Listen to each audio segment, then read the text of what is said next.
Snip TV. Sa ngayon meron akong tatry na repair na isang LED bulb ganito. Pero bago tayo mag-umpisa, isa muna ng maikling intro.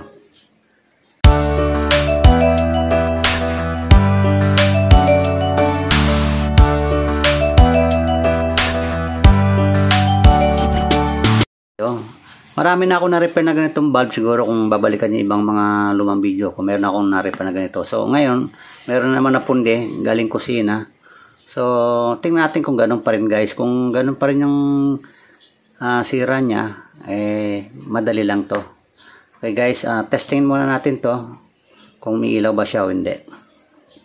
Lagay natin ito, pan-testing. Saksak natin. Okay, saksak. Tester natin muna. Natin kung kuryente.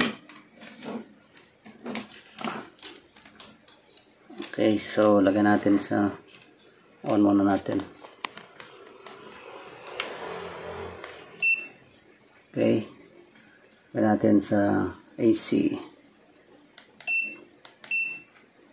Yan, AC. Tingnan natin kung may kuryente. Okay. Kailangan ayusin natin. Yan, meron tayong 227 volts. 227.6. So, ngayon, tingnan natin kung ilaw itong ating bumbilya. So, hindi sa guys umilaw, pundi. Okay. So, ngayon, ang gagawin natin guys, bubuksan natin itong bumbilya. Gaya ng mga ginagawa ko dati sa mga nakaraang video. Bunot muna rito. Ayan, tabi natin. Ginagawa ko dati, binubuksan ko lang to, tapos titingnan ko lang physical observation lang kung meron tayong makitang pundi na LED. Pag meron, tinatanggal ko lang yun, tapos inihinan ko yung dalawang terminal nun, gumagana na. Tingnan natin kung ganun pa rin. So madali ito naman tanggalin guys pinapwersa mo lang yan. Yan. Okay, so hindi siya masyado madikit. Ayan, konti lang yung pandikit niya, kaya madali lang siya nabuksan. So ayan guys, yung sinasabi ko, through physical observation, alam mo na kung alin yung may diferensya ito. Pundi, di ba? Kasi may black spot siya. Ito, iba okay. So ang gagawin ko, gaya ng ginagawa ko dati, tatanggalin ko lang ito, tapos hihinangin ko yung dito niyan, yung negative positive terminal niya. Tapos gagana na siya. Okay, tingnan natin kung ganun pa rin. Okay, so tanggalin muna natin to. Pag ang mga ganitong sira lang, madali ito guys repair. Hindi nyo na kailangan bumili ng bago para tipid. Ayan o. Ayan, natanggal na natin. Okay. Ito guys, nakikita nyo yan, yung parang terminal na to. Ito yan. Ayan, tsaka ito. Hihinangin mo lang yan. So, painitin ko na yung aking soldering iron. At babalikan ko na kayo guys pag mainit na. A few moments later. So, ayan na guys. So, dito na lang muna natin hindi naman to nakasaksak guys. Yan. Dito natin tayo para mahinang natin ng maayos. Ayan. Ayan. Okay, so ito na yung aking soldering iron, mainit na.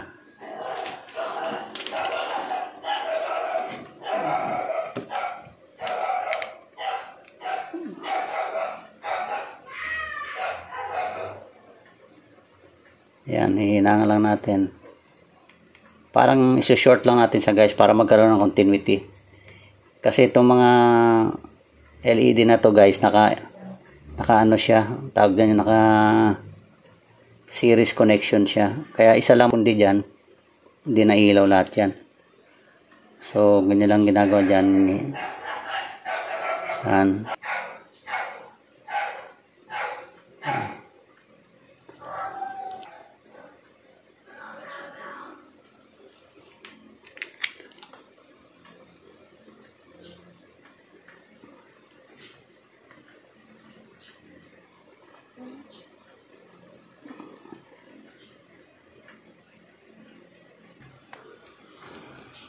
Okay, so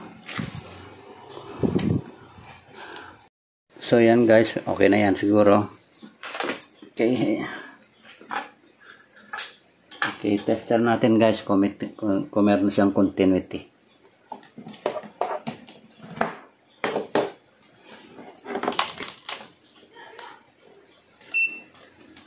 Okay, yan, ito yung ating hininang. Ginawa ko na lang yung LED na lang ang pinagdugtong ko. Parang hindi na kailangan maglagay ng wire dyan.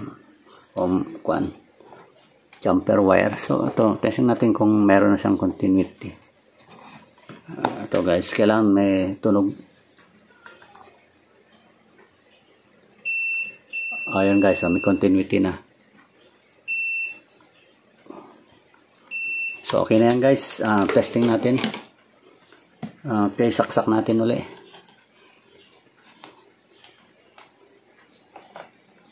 Ayan guys, milaw na. So silaw lang siya, no. Okay, ilayo natin yan. Doon natin harap. So okay na guys, gawa na. So hindi na kailangan magpalit ng bombilya. Okay, lagay ko muna yung takip para medyo hindi masyado masakit sa mata. Lutin natin yan. So yan lang ang ginawa natin, hininang lang natin yon. Kung halimbawa ito pundi rin, ganun din gawin mo. Siyempre habang nababawasan yung bumbilya, medyo nababawasan din liwanag, pero magamit pa siya. Okay, so ngayon balik lang natin tong takip. Okay, so lagyan natin ng konting pandikit muna para medyo tumibay. Dito ko siya lalagyan.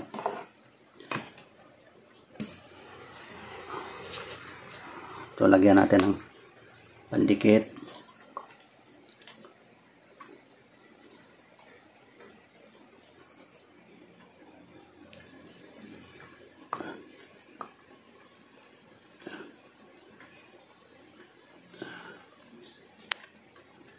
Para tumibay lang pag sinara natin uli.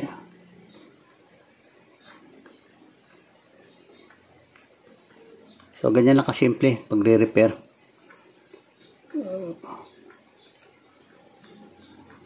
Napakadali lang, di ba? Wala pang 5 minutes ata yan o ano.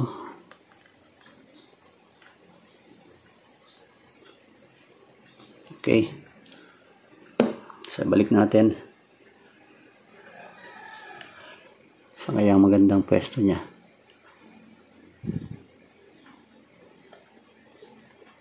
Yung kanina magandang pwesto. Ayan, ganyan.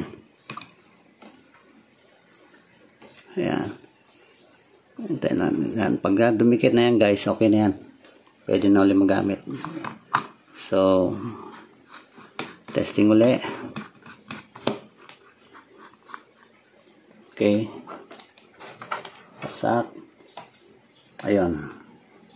Nakasilaw lang. Okay. Doon natin harap. So, pwede na ulit magamit. Okay guys. Ayun lang. Simpleng repair lang naman yan.